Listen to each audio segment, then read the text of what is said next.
If you enjoyed this audiobook, please consider liking, sharing, and subscribing to the channel. Sharing it with your friends and family helps spread knowledge, and when we help others grow, we grow too. Thank you so much for listening. Let's dive into the book. Chapter 1. The Mindset Shift. Part 1. The Two Teachers, Learning from Money Myths. Warren Buffett grew up hearing two completely different stories about money. His father, Howard, a stockbroker and congressman, taught him that wealth came from smart investments and compound growth. His friend's father, meanwhile, warned that the stock market was gambling, and only fools trusted banks with their hard-earned cash. These competing voices shaped one of history's greatest investors, but most of us aren't so fortunate to have a financially savvy parent as our primary teacher. Consider the tale that researcher Thomas Stanley discovered while studying millionaires for The Millionaire Next Door. He found that most wealthy Americans had parents who never earned six-figure salaries, yet these parents consistently delivered one crucial message: you control your financial future through discipline and smart choices. Compare this to families where money conversations revolved around phrases like, "We can't afford that," or "Rich people are just lucky." Stanley's data showed children from these households were statistically more likely to struggle with money as adults, regardless of their education or income levels. The difference wasn't the family's bank account balance. It was the story being told about money's nature and possibility. Dave Ramsey often shares how his own financial collapse taught him that his rich dad teacher had been his ego, not his father. His ego whispered that debt was a tool, that leveraging everything would accelerate success. Meanwhile, his grandmother's voice echoed from childhood: "If you can't pay cash, you can't afford it." Ramsey ignored grandma's wisdom and lost everything by age 30. His recovery began when he started listening to the right teacher. Most people inherit their money beliefs like they inherit eye color, unconsciously and completely. Psychologist Brad Klontz's research at Kansas State University revealed that our money scripts form by age 7, often from observing our parents' emotional reactions to financial stress. If mom panicked when bills arrived, we learn money equals anxiety. If dad called successful people greedy, we internalize that wealth corrupts. The millionaires Stanley studied had different teachers. They grew up hearing stories about neighbors who built wealth slowly, parents who explained why they chose generic brands to invest the difference, or grandparents who survived the Depression through careful planning rather than luck. Which teacher has been whispering in your ear? The one who says money is scarce and dangerous, or the one who treats it as a reliable tool for building security? Your financial future depends on which voice you choose to amplify and which you decide to question.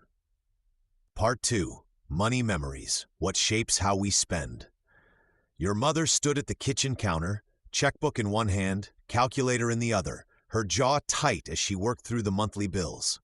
"There's just never enough," she muttered, not knowing you were watching from the doorway. That moment, perhaps more than any lecture about money, taught you that finances were something to fear and endure rather than master. Dr. Brad Klontz, a financial psychologist who has studied thousands of families, found that children form their core money beliefs by age 7. These aren't lessons from textbooks or formal conversations. They emerge from observing tension, celebration, arguments, and relief around financial decisions.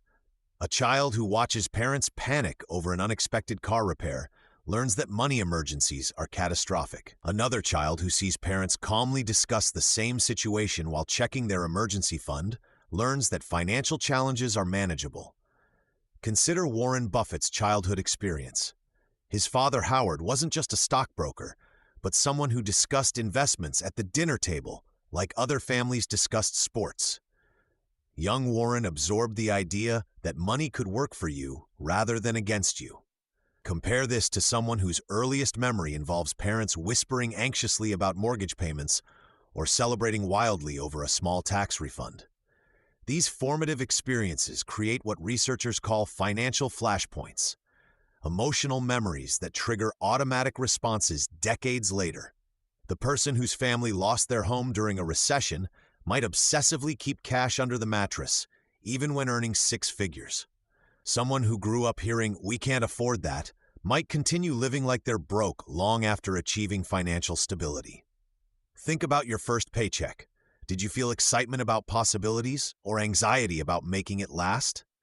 That reaction wasn't random. It connected directly to patterns you'd already internalized. When behavioral economist Dan Ariely studied spending decisions, he discovered that people consistently make choices that align with their earliest money memories, even when those choices no longer serve them. The good news? Unlike genetic traits, these patterns can change once we recognize them. Thomas Stanley found that many millionaires deliberately chose different financial paths than their parents, often because they consciously examined and rejected the money lessons of their childhood. What story has been playing in your head about money? Was it shaped by feast or famine, careful planning or chaotic scrambling? Those early scenes don't have to write the final script for your financial future, but they deserve honest examination before you can choose a different ending. Part 3. Scarcity to Abundance, Changing Your Money Lens. The security guard at my local grocery store told me something that changed how I think about money forever. While watching customers obsess over coupon apps and price match deals, he observed, "The people who spend 20 minutes saving 50 cents are often the same ones who won't spend 20 minutes learning about investing." His insight perfectly captures the difference between scarcity and abundance thinking. Sarah, a teacher earning $45,000 annually, exemplifies scarcity mindset. She clips every coupon, drives across town for cheaper gas, and keeps her savings in a 0.1% savings account because the stock market feels risky. Meanwhile, her colleague Mike, earning the same salary, automatically invests $200 monthly in index funds, buys quality items that last longer, and focuses his energy on developing skills that could increase his income. 20 years later, guess who has more wealth?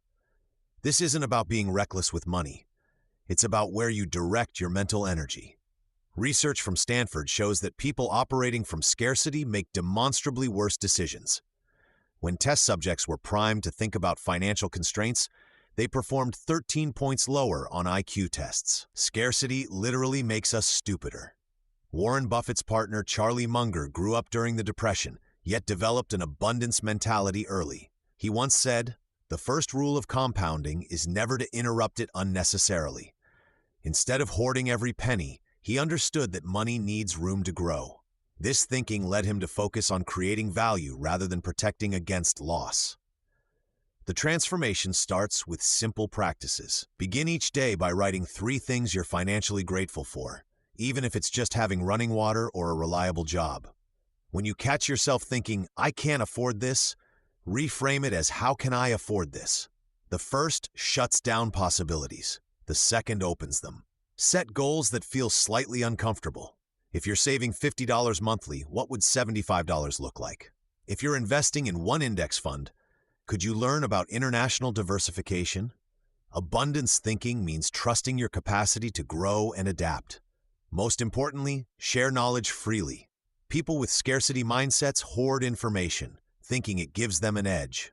Those with abundance mentality teach others about compound interest, tax-advantaged accounts, and investment strategies.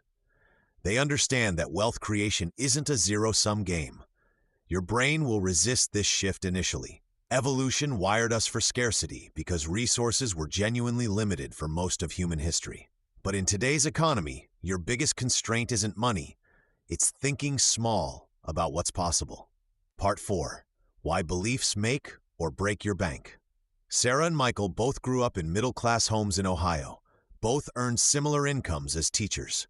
Both wanted financial security for their families. Yet 30 years later, Sarah retired comfortably with over $800,000 in investments, while Michael still worries about making his mortgage payments.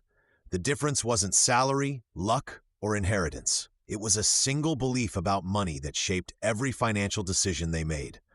Michael's father once told him, "Son, investing is gambling for rich folks who can afford to lose." This belief felt protective, even wise.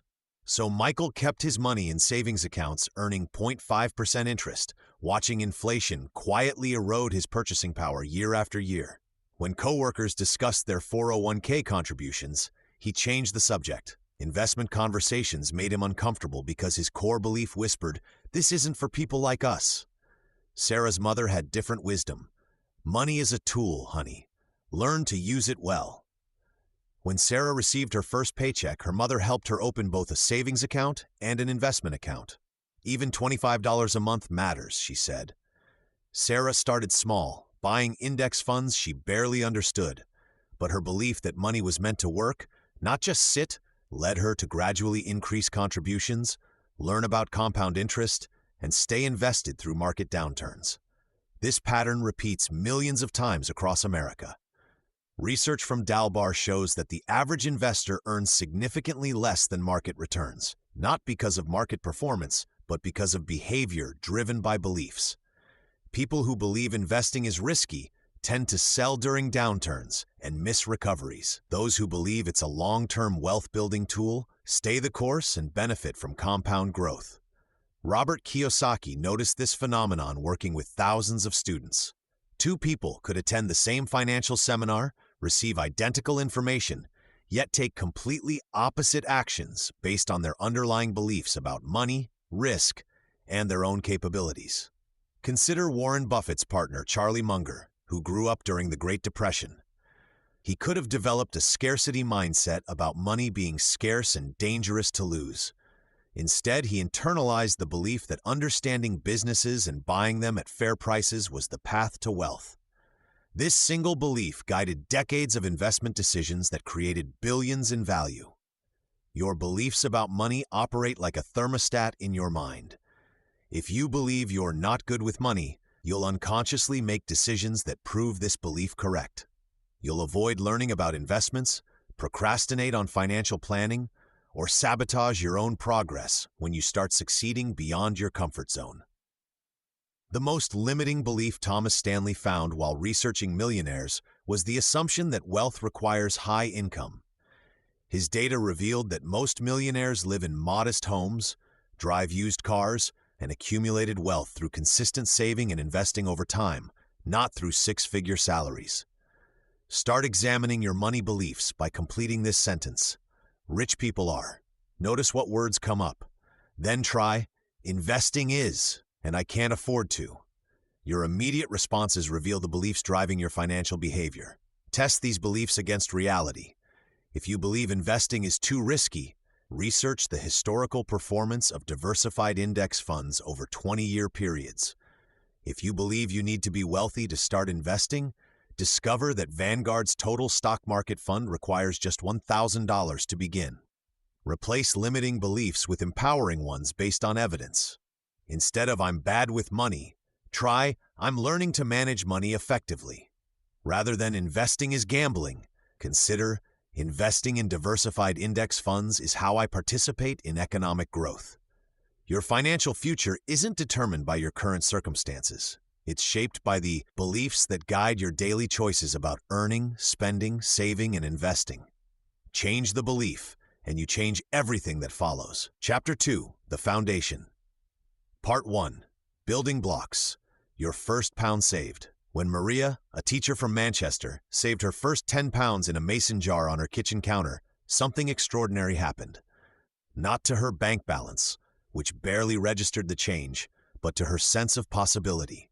That jar became her daily reminder that she could control at least one aspect of her financial future, even on a tight budget. Research from Harvard Business School confirms what Maria experienced firsthand. The act of saving money triggers the same neural pathways as other forms of goal achievement.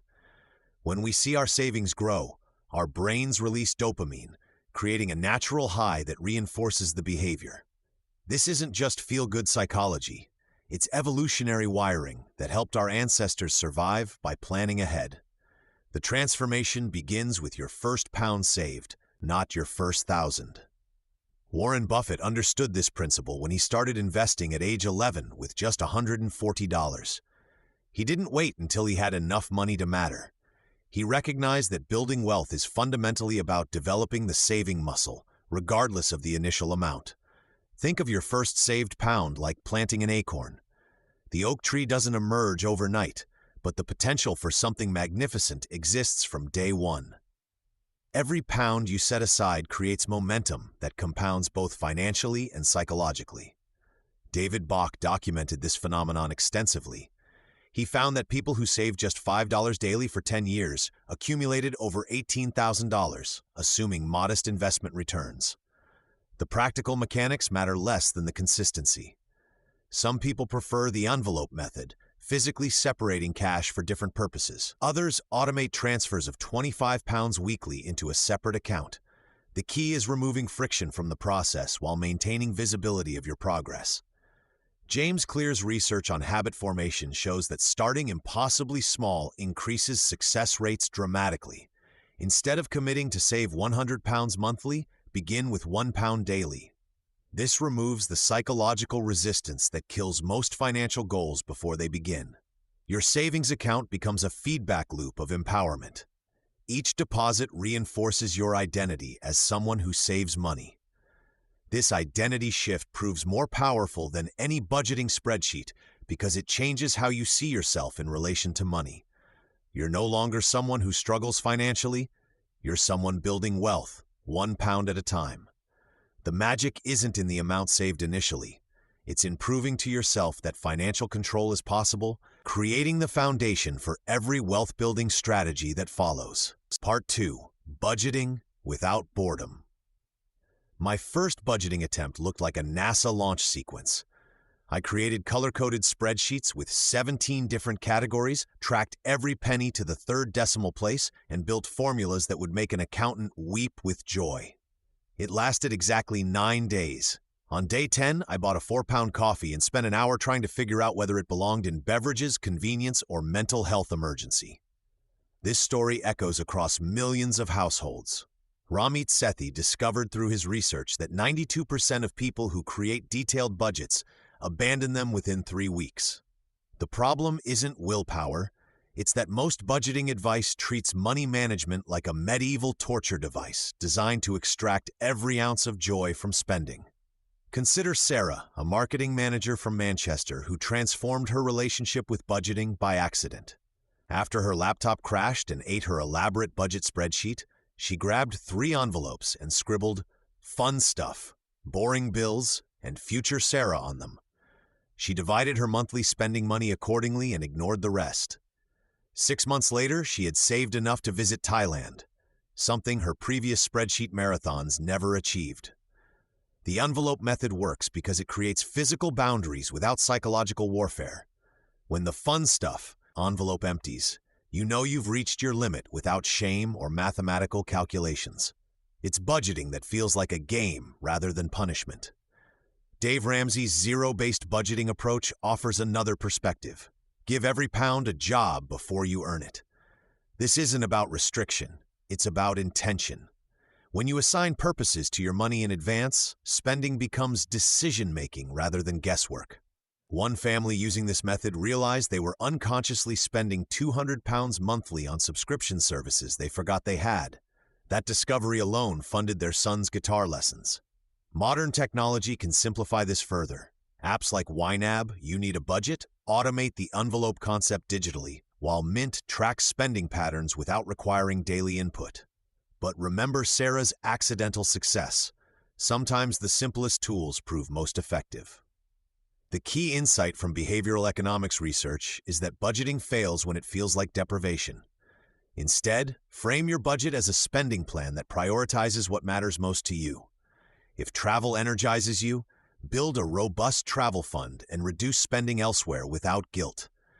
If cooking elaborate meals brings joy, allocate generously for groceries while spending less on restaurants. Your budget should evolve like a living document.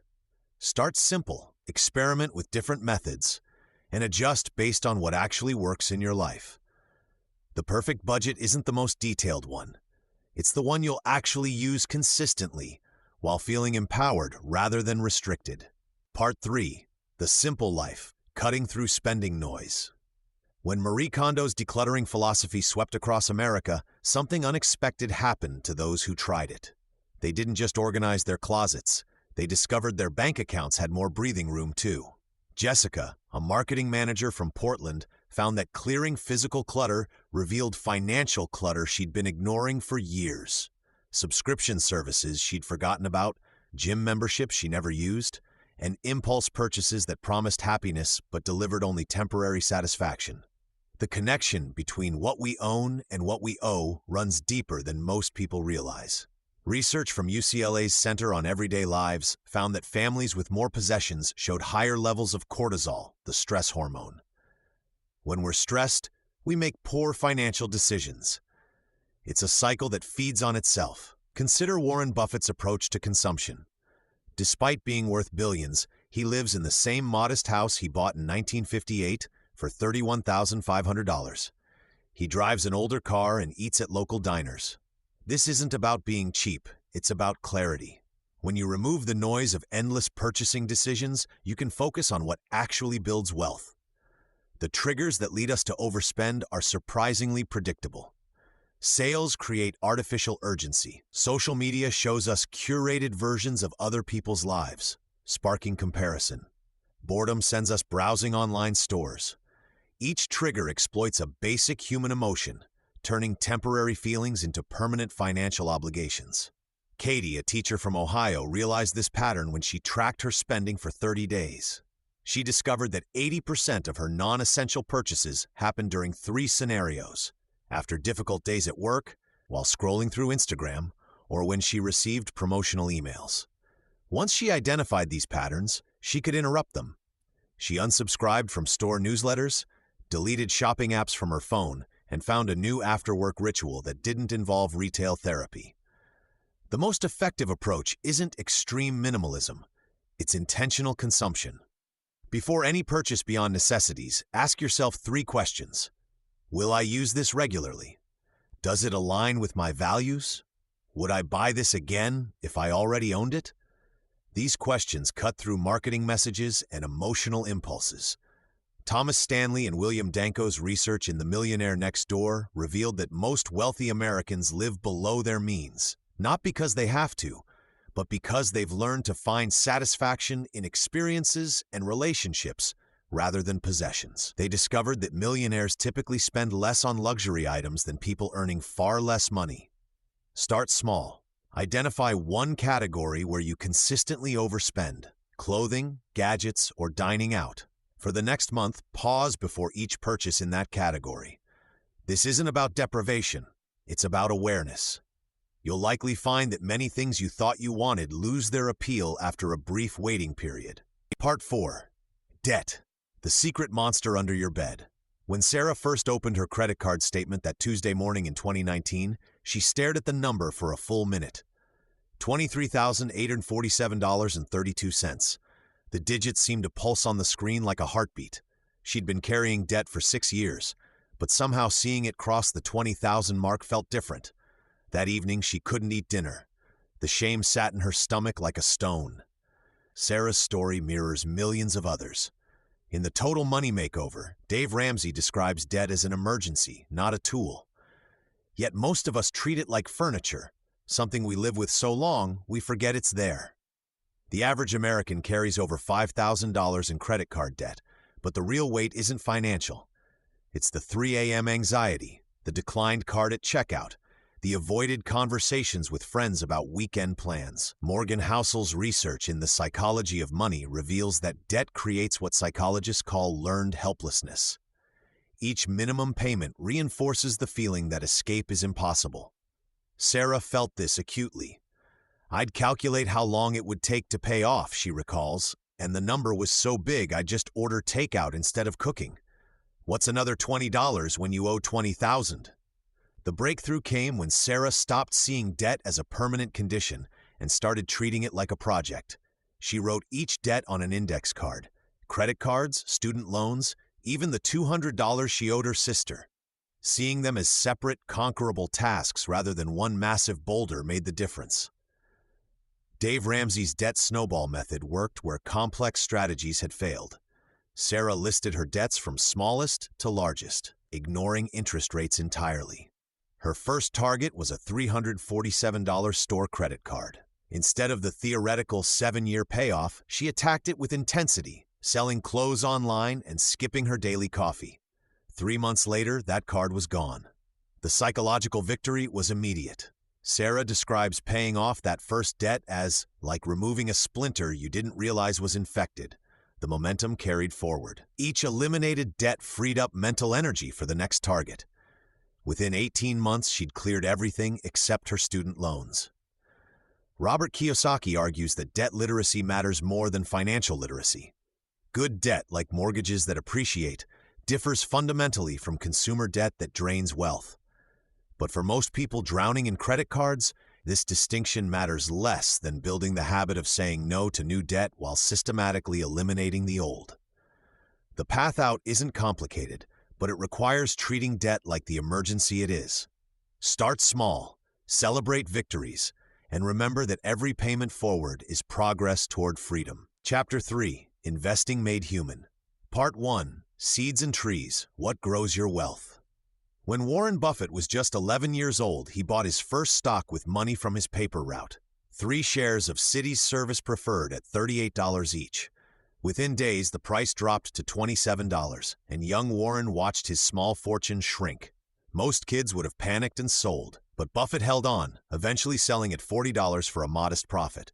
Years later, he watched that same stock climb to $200 and learned his most valuable lesson. The magic happens when you leave your money alone to grow. Think of every pound you invest as planting a seed in rich soil. The gardener's instinct is to dig it up daily, checking for progress, worrying about weather, comparing it to the neighbor's faster-growing flowers. But the most successful gardeners know a secret that separates them from the anxious amateur. Trees grow in silence. Consider 2 investors from 1980. Sarah plants 100 pounds monthly into an S&P 500 index fund and never touches it. Her colleague Mark starts the same way but gets nervous during market drops, selling low and buying back high. After 40 years, Sarah's patient approach generated over 1.3 million pounds, while Mark's frequent digging yielded roughly half that amount. Same soil, same weather, different harvests. Stocks represent tiny ownership pieces in companies like Apple or Unilever. When you buy stock, you become a partner in their success. Bonds are IOUs from governments or corporations, promising steady payments like rental income from property. Index funds bundle hundreds of these investments together, creating instant diversification without requiring you to research individual companies. The most destructive habit investors develop is pulling up their seedlings during storms. During the 2008 financial crisis, millions of panicked investors sold their holdings just as prices hit bottom. Those who stayed planted and even added more during the downturn saw remarkable recoveries. The S&P 500 lost 37% in 2008, but gained 26% the following year. John Bogle, founder of Vanguard, spent decades studying investor behavior and discovered a profound truth. The market returns 10% annually over long periods, but average investors earn just 4% because they buy high during euphoria and sell low during fear. They mistake the natural seasons of markets for permanent winter. Your wealth grows not from perfect timing, but from time itself. Each pound invested today works for decades, earning returns that generate their own returns. A 1,000 pounds investment at age 25 becomes 45,000 pounds by retirement without adding another penny. That same investment started at age 35 becomes just 17,000 pounds. The difference isn't skill or luck. It's simply giving your financial seeds more seasons to mature. The patient gardener tends their plot quietly, adding regular contributions like water and fertilizer, trusting in processes they cannot see but know are working. They understand that wealth, like mighty oaks, grows slowly at first, then suddenly and magnificently. Part 2. The Lazy Investor, Winning by Doing Less. Warren Buffett famously spends most of his days reading in his Omaha office, rarely checking stock prices. While day traders frantically buy and sell hundreds of times each month, Buffett holds many of his investments for decades. The Oracle of Omaha's approach reveals a profound truth. The most successful investors are often the laziest ones. Consider 2 neighbors in 1980. Sarah sets up an automatic monthly transfer of 200 pounds into a simple S&P 500 index fund, then essentially ignores it for 30 years. Meanwhile, her neighbor Michael reads financial magazines religiously, trades actively, and chases the latest hot stocks. By 2010, Sarah's boring approach generated significantly higher returns than Michael's constant activity. This phenomenon has a name: dollar cost averaging. When Sarah invested the same amount each month, regardless of market conditions, she automatically bought more shares when prices were low and fewer when they were high. During the 1987 crash, while Michael panicked and sold everything, Sarah's automatic system kept buying shares at bargain prices. She was too busy living her life to interfere with her wealth-building machine. The beauty of this lazy approach lies in diversification without complexity. An index fund essentially buys tiny pieces of hundreds or thousands of companies simultaneously. Instead of trying to pick the next Apple or Amazon, you own them all. When some companies fail, others soar, and the overall trend historically moves upward over decades. Dalbar's annual study consistently shows that average investors earn far less than the market because they jump in and out at precisely the wrong times. From 1991 to 2020, the S&P 500 returned 10.5% annually, but the average equity investor earned just 7.1%. The difference? Human interference with a perfectly good system. Professional money managers, despite their expertise and resources, rarely beat simple index funds over long periods. In 2008, Buffett made a $1 million bet that an index fund would outperform a collection of hedge funds over 10 years. The index fund won easily. The hedge funds, with their active trading and high fees, couldn't match the steady performance of doing essentially nothing. The lazy investor recognizes that wealth building resembles watching grass grow rather than playing video games. There's no scoreboard to check daily, no complex strategies to master, no financial news to consume obsessively. You plant your financial seeds through regular contributions, then let time and compound returns do the heavy lifting. This hands-off approach also provides something invaluable: peace of mind. When markets crash, lazy investors sleep soundly knowing their automatic systems continue working. They avoid the stress and regret that come from constantly second-guessing decisions. Their strategy is bulletproof because it's practically decision-free. Part 3. Mistakes to Millionaires. Learning as you go. Warren Buffett, the world's most celebrated investor, made one of his biggest mistakes in 1988 when he bought $358 million worth of U.S. Air preferred stock. The airline struggled, the stock plummeted, and Buffett later joked he should have called the investment helpline before making the purchase. Yet this massive error taught him valuable lessons about airline economics that shaped his future decisions. Decades later, he successfully invested in Delta and other airlines, applying the hard-won wisdom from his earlier misstep. The investing world is littered with brilliant people who've made spectacular mistakes. Peter Lynch, the legendary Fidelity manager who averaged 29% annual returns, admitted to selling Walmart too early and missing enormous gains. He learned that great companies often look expensive at first glance, but their growth can make even high prices seem cheap in retrospect. Your mistakes won't make headlines, but they're equally valuable teachers. Sarah, a teacher from Ohio, panic-sold her entire portfolio during the March 2020 market crash, watching her $50,000 retirement fund shrink to $35,000. The fear felt overwhelming. 3 months later, she watched the market recover completely while sitting in cash, earning nothing. That painful lesson cost her roughly $20,000 in missed gains, but it taught her something priceless. Markets recover, panic doesn't pay, and her future self needed her to stay invested. The dot-com crash of 2000 created thousands of these learning experiences. Day traders who quit their jobs to buy tech stocks learned the difference between speculation and investing. Regular folks who put their entire savings into Pets.com or Webvan discovered the importance of diversification the hard way. Yet many of those same people became more thoughtful investors, building wealth steadily through index funds after their expensive education. Even John Bogle, founder of Vanguard and champion of index investing, made early career mistakes that shaped his philosophy. His senior thesis at Princeton criticized the mutual fund industry for high fees and poor performance. Insights born partly from watching active managers consistently fail their investors. The key insight isn't avoiding mistakes, it's learning faster than you're losing. Every market crash creates new graduates from the school of experience. The 2008 financial crisis taught millions that housing prices don't always rise. The 1970s inflation taught investors that cash isn't always safe. Your financial education will include tuition paid through bad timing, emotional decisions, and overconfidence. The investors who build real wealth treat these payments as valuable lessons rather than permanent setbacks. They adjust their approach, strengthen their systems, and keep moving forward. The market will test your resolve repeatedly. Each test offers the same choice: learn and continue, or quit and guarantee failure. Choose wisely. Part 4. Fear, greed, and staying calm. Your brain wasn't designed for modern markets. The same fear that helped our ancestors survive saber-toothed tigers now triggers panic selling when CNN broadcasts market crashes. The same greed that motivated hunting for winter stores now drives us to chase Tesla's latest surge. Understanding this mismatch between ancient emotions and modern investing represents the difference between building wealth and destroying it. Consider Jesse Livermore, once called the boy plunger of Wall Street.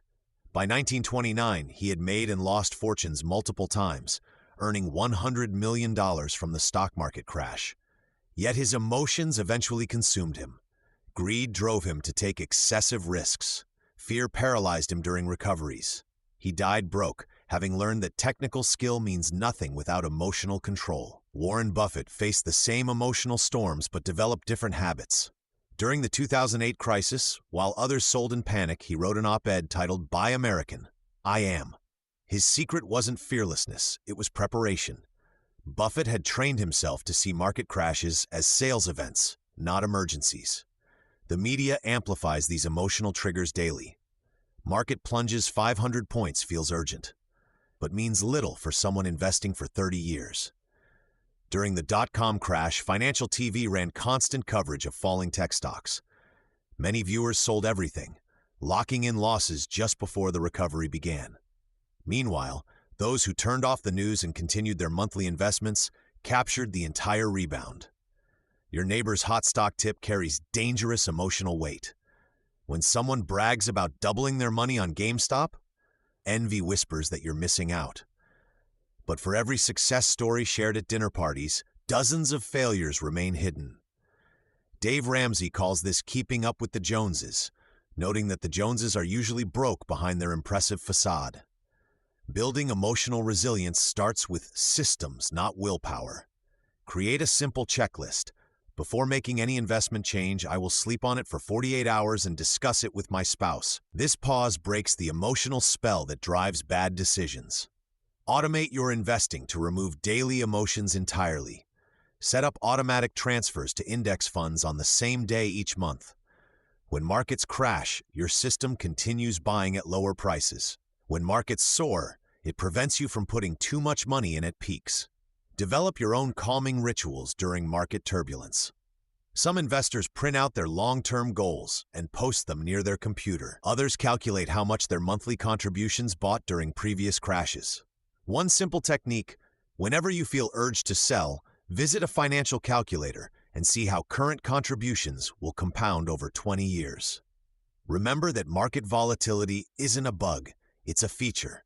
Those emotional swings from fear to greed create the premium returns that patient investors capture. Your job isn't to eliminate emotions, but to prevent them from making your financial decisions. Chapter 4, Living Rich, Living Free, Part 1, How Much is Enough? Warren Buffett famously drives a 2014 Cadillac XTS and lives in the same Omaha house he bought in 1958 for $31,500. Meanwhile, research shows that lottery winners often return to their baseline happiness levels within just 2 years of their windfall. These contrasting realities reveal something profound about wealth that most people miss entirely. The question, how much is enough, might be the most important financial question you never ask yourself. Yet without answering it, you're essentially driving cross-country without a destination, burning fuel and accumulating miles, but never actually arriving anywhere meaningful. Consider 2 real stories from Thomas Stanley's research for The Millionaire Next Door. Sarah, a marketing executive earning $180,000 annually, constantly felt behind financially despite her impressive salary. She upgraded her car every 3 years, lived in an expensive neighborhood to match her professional image, and saved sporadically. Meanwhile, Jim, a high school shop teacher earning $52,000, systematically saved 20% of his income for 30 years. By age 55, Jim's net worth exceeded Sarah's by over $400,000. The difference wasn't income, it was clarity about enough. Jim decided early that financial security meant being able to maintain his current lifestyle without working. Sarah kept moving the goalposts, always needing just a little more to feel successful. Behavioral economist Daniel Kahneman's research found that emotional well-being increases with income up to about $75,000 annually, adjusted for inflation, roughly $100,000 today, then plateaus dramatically. This suggests that beyond meeting basic needs and reasonable comforts, additional income provides diminishing returns on happiness. Here's a practical exercise that changed everything for my friend Maria, a software developer caught in the upgrade cycle. She tracked every purchase over 3 months, then rated each on a satisfaction scale of 1 to 10 1 month later. The $4 coffee she bought mindlessly? Consistently rated 2 to 3. The $200 she spent on a weekend camping trip with friends? Solid 9s across the board. This simple awareness shift helped Maria define her enough number, the amount she needed to maintain the lifestyle elements that genuinely brought her joy, while eliminating the unconscious spending on status symbols that delivered little satisfaction. The most liberated people I know have clear financial finish lines. They know exactly how much they need to feel secure, and they stop chasing beyond that point. This isn't about limiting ambition. It's about redirecting energy from accumulation to living well within your defined boundaries. Your enough calculation should include 3 components: covering basic needs with a buffer, funding experiences and relationships that matter to you, and having security for unexpected challenges. Everything beyond this becomes optional rather than essential. The freedom comes not from having more money, but from knowing exactly how much is actually enough. Part 2. The joy of simple wins. When Netflix's Reed Hastings paid that infamous $40 late fee at Blockbuster in 1997, he didn't just get angry. He celebrated the moment as a wake-up call that eventually birthed a streaming empire. Sometimes our smallest financial victories hide in the most unexpected places, including our mistakes and moments of clarity. The journey toward financial freedom isn't just about reaching some distant goal. It's about recognizing and celebrating the small wins that build confidence along the way. Dave Ramsey discovered this accidentally when he started having people call into his radio show to scream about paying off debts. What began as a quirky segment became a phenomenon because people desperately needed to celebrate their progress, not just endure the process. Consider Sarah, a teacher from Ohio who started tracking every $5 she saved instead of buying coffee. After 6 months, she had $780 for her first emergency fund. The money mattered, but the confidence mattered more. She realized she could control her finances, one small decision at a time. This psychological shift transformed her approach to bigger financial decisions later. Morgan Housel writes about how our brains respond more to progress than to absolute numbers. A person who saves their first $1,000 experiences more joy than someone who grows their portfolio from $100s to $110,000, despite the latter representing 10 times more money. The first milestone feels monumental because it represents proof of capability. Keep a simple win journal, not for budgeting, but for momentum. Write down moments like paying off a credit card, choosing to cook instead of ordering takeout, or buying something meaningful without guilt because you planned for it. Vicki Robin tracked these victories in her journey toward financial independence and found they created a positive feedback loop that made bigger changes feel achievable. The psychology works because small wins rewire how you see yourself. You shift from someone who can't handle money to someone who makes smart financial choices. This identity change drives behavior more than any spreadsheet or goal ever could. Even Warren Buffett celebrates simple wins. He still talks about finding undervalued stocks like discovering $20 bills on the ground. The joy isn't proportional to his wealth. It's about the satisfaction of making a good decision. Your $50 monthly debt payment deserves the same recognition as his $1 million investments. Financial progress isn't linear, but celebration can be consistent.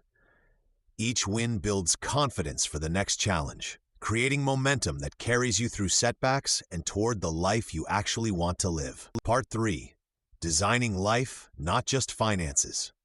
Architect Stacy Johnson discovered something remarkable when she calculated her numbers in 2019. After 15 years of climbing the corporate ladder and earning six figures, she realized she had enough saved to step away from demanding projects and choose only work that excited her. The revelation wasn't about having millions. It was about having options. Johnson's story illustrates a fundamental shift that happens when you stop chasing money and start designing the life money makes possible. She didn't quit architecture entirely. Instead, she pivoted to sustainable housing projects, took longer vacations between contracts, and started teaching design workshops. Her income dropped by 40%, but her satisfaction soared. This transformation echoes what Joe Dominguez and Vicki Robin documented in their research for Your Money or Your Life. They found that people who achieved financial independence didn't just accumulate wealth, they redesigned their entire approach to living. The money became a tool for creating the life they actually wanted, not the life they thought they should want. Consider software engineer Michelle Tran, who used her financial cushion to negotiate remote work in 2020, long before it became mainstream. With her expenses covered and savings growing, she moved from expensive San Francisco to a small town in Oregon. Her mortgage payment dropped from $3,800 to $1,200. Her stress levels plummeted, and she started a side business teaching coding to local high school students. What made these transitions possible wasn't extraordinary wealth. It was clarity about what they valued most. Johnson valued creative control over her projects. Tran valued community connection and lower living costs. Both used money as a vehicle to access those values rather than as an end goal. The wealthy individuals Thomas Stanley and William Danko studied in The Millionaire Next Door shared this pattern. Most didn't live lavishly or chase status symbols. They built wealth specifically to gain control over their time and choices. They understood that true wealth isn't about having money, it's about money not having you. Here's the practical question worth asking yourself. If money weren't a constraint for the next 5 years, what would you change about your daily life? Would you work fewer hours? Move somewhere different? Spend more time with family? Start that creative project you keep postponing? Your answer reveals what you're actually building wealth to achieve. The numbers on your investment statements are just measurements. The real goal is the life those numbers can buy, not in terms of things, but in terms of freedom to choose how you spend your days. Part 4. Savoring Success. Money that matters. Warren Buffett once said he measures investment success not by how much he makes, but by whether he can sleep well at night. This wisdom extends far beyond investing. It speaks to how we use the money we've worked so hard to build. The most profound shift happens when we stop viewing wealth as a scoreboard and start seeing it as a tool for creating meaning. Consider the story of Yvon Chouinard, founder of Patagonia. In 2022, he gave away his $3 billion company to fight climate change. But this wasn't just a billionaire's grand gesture. It was the culmination of decades of purposeful spending. From the beginning, Chouinard used profits to fund environmental causes, donate 1% of sales annually, and create products that lasted longer rather than generated more sales. His wealth became a vehicle for his values, not an end in itself. Research from Harvard Business School consistently shows that spending money on experiences and others produces longer-lasting happiness than buying material goods. Dr. Elizabeth Dunn's studies found that people who spent just $5 on someone else felt happier at the end of the day than those who spent $20 on themselves. The amount mattered less than the act of giving. You don't need Chouinard's billions to apply this principle. Sarah, a teacher in Ohio, discovered this when she started what she called Tuesday Surprises, using $20 from her modest emergency fund each month to anonymously pay for someone's coffee, buy flowers for a neighbor, or contribute to a colleague's classroom supplies. These small acts didn't derail her financial plan, but they transformed how she felt about money from a source of stress into a source of possibility. The key insight here contradicts conventional financial advice that treats all spending as either necessary or wasteful. There's a third category, Transformative spending. This includes money spent on experiences that create lasting memories, education that expands capabilities, health that extends quality of life, and gifts that strengthen relationships. Chuck Feeney, once worth $8 billion, gave away his fortune while still alive through his foundation. His philosophy was simple. You can't take it with you, so why not see the good it can do now? He didn't wait until death to become philanthropic. He made giving part of his life's work. But purposeful money use isn't just about grand charitable gestures. It's about aligning daily spending with what truly matters to you. When money flows toward your values, whether that's travel, education, family time, or community impact, it stops feeling like an expense and starts feeling like an investment in the life you actually want. The most successful people I've observed don't just accumulate wealth, they curate it. They understand that money's highest purpose is enabling the life they want to live and the legacy they want to leave. Chapter 5, Passing It On. Part 1, Telling Your Money Story. When Dave Ramsey started sharing his story of losing everything and clawing back from bankruptcy, something remarkable happened. Letters poured in from people who had never spoken about money before. They started having conversations with their spouses, their children, their friends. His vulnerability created permission for millions of others to examine their own financial journeys without shame. Your money story isn't just numbers on a spreadsheet. It's the collection of decisions, mistakes, victories, and lessons that brought you to this moment. And here's what most people don't realize. Sharing that story can be one of the most powerful tools for both learning and teaching that you'll ever possess. Vicki Robin discovered this when she began speaking openly about her journey from Wall Street to financial independence. Her decision to live below her means and invest the difference wasn't just personal anymore. It became a roadmap that thousands of others could follow. The raw honesty about her early spending mistakes and the gradual shift in her thinking made the concept of financial independence feel achievable rather than abstract. Think about the last time someone shared a genuine story about overcoming a challenge. You probably remembered specific details long after you forgot the advice they gave. Stories stick because they connect emotionally. When J.L. Collins started writing letters to his daughter about investing, he wasn't delivering lectures about asset allocation. He was sharing his own journey of discovery, his mistakes with individual stocks, and how he eventually found peace with simple index fund investing. Consider crafting your story around 3 key elements that resonate with others. Start with your turning point, that moment when you realized your financial habits needed to change. Maybe it was staring at a credit card statement, or watching your parents struggle, or realizing you had no emergency fund during a crisis. Be specific about what you felt in that moment. Next, share your learning process. What books changed your perspective? Which mistakes taught you the most? Robert Kiyosaki's willingness to admit his early business failures made his later success feel more accessible to readers. Your struggles with budgeting or your confusion about investment terminology aren't weaknesses, they're connection points.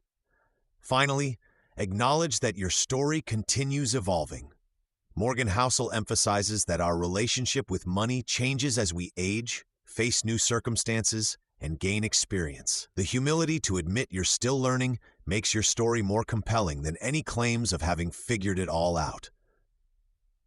When you share your story, you give others permission to examine their own financial journey without judgment. You become living proof that progress is possible, regardless of starting point. Part 2. Teaching the next generation. My friend Sarah discovered the power of early financial education by accident. Her 8-year-old daughter Emma found a stack of bills on the kitchen counter and asked, "Mom, why do you look worried when you open these?" Instead of deflecting, Sarah sat down and explained their family budget using colored pencils and paper. She drew their income as a big circle, then carved out slices for rent, groceries, and savings. Emma immediately suggested they could save money by making lunches instead of buying them at school. That simple conversation launched weekly money meetings that transformed how their entire family approached finances. The research backs up Sarah's instinct. Thomas Stanley and William Danko's studies of wealthy Americans revealed that most millionaires learned money management early, often through everyday conversations rather than formal lessons. Their parents discussed financial decisions openly, included children in budget planning, and modeled delayed gratification through their actions. Robert Kiyosaki emphasizes that financial literacy isn't taught in schools, making the home environment crucial. Yet many parents avoid money talks, often because their own financial education was lacking. This creates a cycle where each generation stumbles through the same costly mistakes. Breaking this pattern starts with age-appropriate honesty. With young children, focus on concrete concepts they can grasp. Show them the difference between needs and wants using grocery shopping trips. Let them watch you compare prices and explain why you choose generic brands for some items but splurge on others. When 7-year-old Marcus asked his father why they couldn't buy both cereals, his dad explained they had budgeted $20 for breakfast foods that week. Marcus chose the less expensive option and proudly announced he had saved the family $3. Teenagers can handle more complex discussions about compound interest, debt, and investment basics. Dave Ramsey suggests giving them small amounts to manage independently, allowing natural consequences to teach lessons more effectively than lectures. When 16-year-old Jessica spent her entire monthly allowance on clothes in week 1, she learned about budgeting through hunger pangs rather than parental scolding. The most powerful teaching tool isn't what you say, but what you model. Children absorb financial behaviors through observation. If you stress about money constantly, they internalize anxiety. If you spend impulsively, they learn that wants equal needs. Vicki Robin notes that your relationship with money becomes their template, regardless of your stated values. Make your financial thinking visible. Explain why you're comparing insurance policies, why you contribute to retirement accounts, or why you turned down that expensive vacation. These moments create lasting impressions. When children see parents making thoughtful choices rather than emotional reactions, they develop frameworks for their own decisions. Your starting point doesn't matter as much as your commitment to transparency. Share your mistakes honestly. Explain how you learned from overspending or poor investment choices. Morgan Housel reminds us that admitting ignorance often teaches more than claiming expertise. The conversations you start today shape the financial stories your children will tell their own families tomorrow. Part 3. Giving when you gain. When Warren Buffett announced he would give away 99% of his fortune, he wasn't making a grand gesture for publicity. He was demonstrating something profound. The more you give, the more abundant you feel. This isn't mystical thinking. It's documented psychology backed by decades of research on happiness and wealth. The Stanford Center on Philanthropy studied thousands of donors and found something remarkable. Those who gave money away reported higher life satisfaction than those who spent the same amount on themselves. The act of giving literally rewired their brains for contentment. But here's what most people miss. You don't need Buffett-level wealth to experience these benefits. Consider Sarah Johnson, a schoolteacher from Ohio who earned $42,000 annually. When she received a modest inheritance of $8,000, she could have used it for herself. Instead, she established a small scholarship fund at her local community college. That single act transformed how she viewed her financial life. "I stopped seeing myself as someone who couldn't afford things," she later explained. "I became someone who chose how to use my money purposefully." This shift matters more than the dollar amount. Research from the University of British Columbia shows that people who spend money on others experience measurable increases in happiness, regardless of income level. The effect occurs whether you donate $5 or $5,000. Chuck Feeney, who built a fortune through duty-free shopping, took this principle to its extreme. He secretly gave away his entire $8 billion fortune over decades, calling it giving while living. His approach wasn't reckless, it was strategic.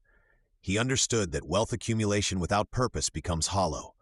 The key lies in alignment between your values and your giving. Dave Ramsey suggests the 10-10-80 rule. Give 10%, save 10%, and live on 80%. But the percentages matter less than the habit. Start where you can. $5 to a local food bank creates the same neural pathways as a $1,000 donation to a major charity. Family giving amplifies these effects. When parents involve children in charitable decisions, they're teaching more than generosity. They're modeling how abundance works. Money becomes a tool for impact rather than accumulation. Children who participate in family giving decisions show higher financial literacy and greater life satisfaction as adults. The most successful givers treat generosity like an investment strategy. They research organizations, measure impact, and give consistently rather than sporadically. This approach creates sustainable habits while maximizing the benefits to both giver and receiver. Your financial journey doesn't end with accumulation. It completes with contribution. The wealth you build serves its highest purpose when it flows beyond your immediate needs, creating ripple effects that extend far beyond any bank balance. Part 4. Building Wealth That Lasts. When Warren Buffett was asked what he wanted to leave his children, his answer surprised many. He said he wanted to give them enough to do anything, but not so much as to do nothing. This wisdom captures something profound about wealth that extends far beyond bank statements and investment portfolios. True lasting wealth operates on 3 levels that compound over generations. The Walton family understood this when they created structures that preserved not just Sam Walton's fortune, but his values of frugality and hard work. Today, despite being one of America's wealthiest families, Walton descendants still drive modest cars and shop at their own stores. They built systems that protected both money and meaning. Financial wealth forms the foundation, but it requires intentional structure to survive generational transfer. Studies show that 70% of wealthy families lose their wealth by the 2nd generation, and 90% have depleted it by the 3rd. The culprit isn't market crashes or bad investments. It's the absence of financial education and shared values within families. The Getty family illustrates this challenge perfectly. J. Paul Getty built an oil empire worth billions, but his focus on accumulation over education created dysfunction that plagued his heirs for decades. Conversely, families like the Rockefellers developed what they call patient capital, money managed with century-long perspectives, supported by family offices that educate each generation about stewardship rather than spending. Practical wealth encompasses the skills, relationships, and opportunities that money alone cannot provide. Consider how immigrant families often create this through small businesses. A Korean family running a corner store isn't just building financial assets, they're teaching children work ethic, customer service, and business fundamentals. These lessons become inheritance that no market downturn can destroy. The most enduring form of wealth is emotional, the confidence, resilience, and sense of purpose that sustains a family through both prosperity and hardship. This shows up in family traditions around money discussions, shared experiences of both earning and giving, and stories that connect current decisions to family values. Creating lasting wealth requires thinking like an institution rather than an individual. This means establishing family meetings to discuss money openly, creating opportunities for younger generations to practice financial decision-making with small amounts, and documenting the stories behind your financial choices. Your wealth story doesn't end with your last breath. It continues through the habits you model, the conversations you have, and the systems you create. The question isn't whether you'll leave enough money, but whether you'll leave enough wisdom to sustain whatever you build.